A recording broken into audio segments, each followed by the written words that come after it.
માંગરોળની seal જિલ્લા panchayat seat પર મહત્વનો વિકાસી નિર્ણય લેવામાં આવ્યો છે। આમ આદમી પાર્ટીના ઉમેદવાર અને ફરંગકાંટા ગામના માજી સરપંચ ભીમજીભાઈ માલમે પોતાની દાવેદારી પાછી ખેંચી ભાજપના ઉમેદવાર જયેશ ચુડાસમાને ટેકો આપ્યો છે। ભીમજીભાઈએ ભારતીય જનતા પાર્ટીના યુવા અને લોકપ્રિય ઉમેદવાર જયેશભાઈ બાબુભાઈ ચુડાસમાને ખુલ્લું સમર્થન જાહેર કર્યું છે।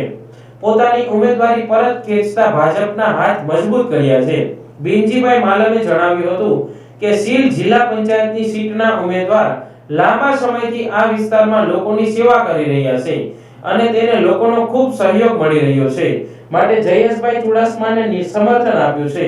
પરંતુ હાલની પરિસ્થિતિ અને ભાજપ પક્ષના ઉમેદવાર જયેશભાઈના યુવા નેતૃત્વને ધ્યાનમાં રાખીને આ વિસ્તારના વિકાસને પ્રાથમિકતા આપીને મેં મારું ચૂંટણી ફોર્મ દાવેદારી લોકહિતમાં પાછું ખેંચ્યું છે। હું ભીમજીભાઈ નારાયણભાઈ માલમ મેં આજ સવારે આમ આદમી પાર્ટી ઉમેદવારી કરેલ હતી, પણ મને 2-3 દિવસ ખટકતું હતું કે અમારા ઉમેદવાર જયેશભાઈ ભારતીય જનતા પાર્ટીના શ્રેષ્ઠ કાર્યકર છે અને આજુબાજુના વિસ્તારમાં બહુ એનું બહોળું કામ છે, એટલે ભાજપે એને ટિકિટ આપી એટલે મને બહુ દુઃખ થયું। એટલે મેં મારી ઉમેદવારી પત્ર પરત ખેંચી અને એને ટેકો જાહેર કરેલ છે જયેશભાઈને। તેમણે વધુમાં ઉમેર્યું કે મારા તમામ કાર્યકરોની સંમતિ સાથે હું તન મન ધનથી જયેશભાઈ ચુડાસમાને મોટી લીડ સાથે જીતાડવા માટે કાર્ય કરીશ। વિસ્તારને યુવા નેતૃત્વ મળવું જરૂરી છે અને અમે સૌ મળીને તેમને જીતાડવાના સંકલ્પ સાથે ઊભા રહીશું।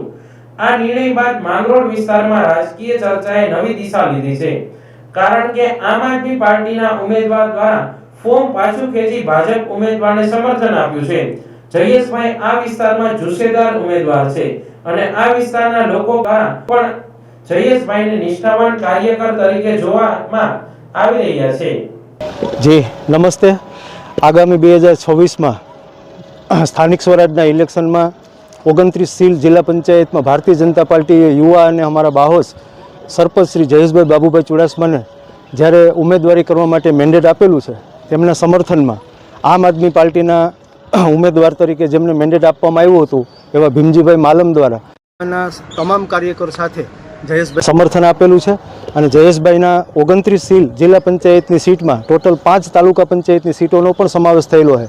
તો યુવા અને એકદમ જુસ્સાથી તેમનું જે કાર્ય છે, કેમ કે તેઓ સરપંચ તરીકે પણ સેવા આપે છે સીલ ગ્રામ પંચાયતમાં અને છેલ્લા 4 વર્ષની એની સેવા, એમને લોકો પ્રત્યેના જે કામો એને ધ્યાને રાખતા આજે યુવા સરપંચના જ્યારે ઉમેદવાર તરીકે ભારતીય જનતા પાર્ટીએ ટિકિટ આપી છે, મેન્ડેટ આપ્યું છે, તો એમના કામોને ધ્યાનમાં રાખી અને ભીમજીભાઈએ પોતાના 300 જેટલા સાથીદારો સાથે આજે ભારતીય જનતા પાર્ટીને સમર્થન આપ્યું છે અને આમ આદમી પાર્ટીમાંથી પોતાનું ફોર્મ અને સીલ જિલ્લા પંચાયત 29ને ભવ્ય વિજય બનાવવા માટેનો એમનો સહકાર મળ્યો છે, એ બદલ